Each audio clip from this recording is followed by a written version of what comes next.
రాష్ట్రంలో ఇటీవలనే మీకు అందరికీ తెలుసు, ప్రభుత్వం మారింది, అధికారం మారింది.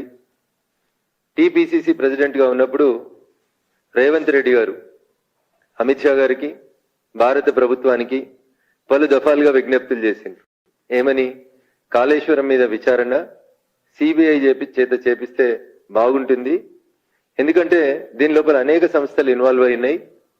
పవర్ ఫైనాన్స్ కార్పొరేషన్ లిమిటెడ్ సంస్థ, నాబార్డు, బ్యాంకుల consortium which is headed by Vijaya bank, ఇట్లా రకరకాలైనటువంటి బ్యాంకులు, సంస్థలు, సర్వే ఏజెన్సీలు అయినటువంటి వాప్కోస్, మోటార్లు సప్లై చేసినటువంటి బిహెచ్ఎల్ లాంటి ప్రభుత్వ రంగ సంస్థలు చాలా ఇన్వాల్వ్ అయి ఉన్నాయి.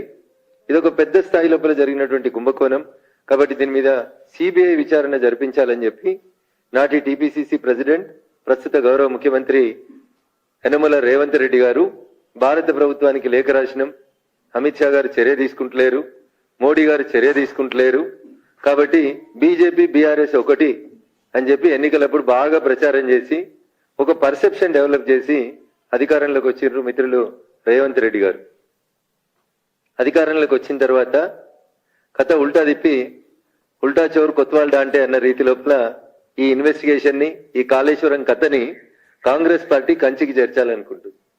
అందుకనే ఈరోజు భారతీయ జనతా పార్టీ కార్యదర్శిగా, దుబ్బాక మాజీ శాసనసభ్యునిగా కొన్ని ప్రశ్నలు కాంగ్రెస్ పార్టీ మిత్రులకి రాష్ట్ర ప్రభుత్వం ముందుంచాలనుకుంటున్నాం.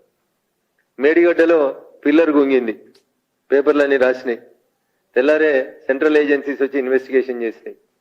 3 రోజుల తర్వాత రేవంత్ రెడ్డి గారితో పాటు కాంగ్రెస్ పార్టీ భవిష్యత్ నాయకుడు అని చెప్పుకుంటున్నటువంటి రాహుల్ గాంధీ గారు మేడిగడ్డను సందర్శించారు.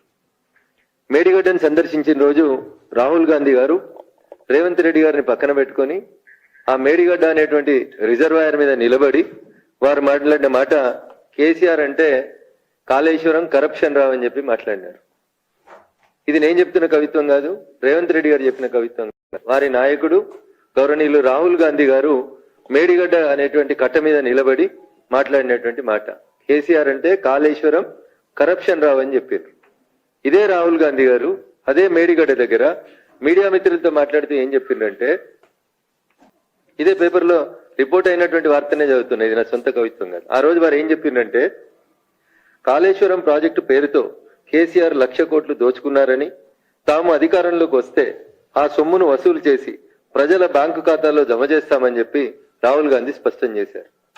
అన్న ఇది నా సొంత కవిత్వం కాదు, మళ్ళీ చెప్తామని. చాలాసార్లు టీవీలలోకి వచ్చి కాంగ్రెస్ పెద్దలు అడుగుతారు, జనధన ఖాతాల లోపలికి 15 లక్షలు వచ్చినాయని అడుగుతుంటారు. నాకు తెలియదు మరి, మేము అన్నట్టు ఇక్కడ లేదు. అది మోడీ గారు అన్నట్టు ఒక వీడియో, ఒక ఆడియో చూపెట్టమని నేనైతే ఒక 50 సార్లు అడిగిన, అన్ని టీవీ ఛానల్ చర్చలలో అడిగిన, ఏడు రాలేదు. కానీ ఇది మొన్న అన్న, 4 రోజుల కిందట మేడిగడ్డ గొంగినప్పుడు ఫోటోలు కూడా రాహుల్ గాంధీ గారు, రేవంత్ రెడ్డి ఇద్దరే కనబడతారు, వేరే వాళ్ళు కనబడరు మీకు ఆ కట్ట మీద. ఇది రాహుల్ గాంధీ గారు, ఇది రేవంత్ రెడ్డి గారు. రేవంత్ రెడ్డి గారు స్వయాన చూపిస్తున్నారు, రాహుల్ గాంధీ గారు స్టేట్మెంట్ చెప్పినారు. ఏమని? కేసీఆర్ 1,00,000 కోట్లు దోచుకున్నాడు, మేము అధికారంలోకి రాగానే ఆ కేసీఆర్ దగ్గర నుంచి ఆ సొమ్మును కక్కిస్తాం, కక్కించినటువంటి ఆ సొమ్ముని పేద ప్రజల బ్యాంకు ఖాతాలలో వేస్తామన్నారు. ఇది ఆన్ రికార్డులో పత్రికలలో రిపోర్ట్ అయినటువంటి అంశం.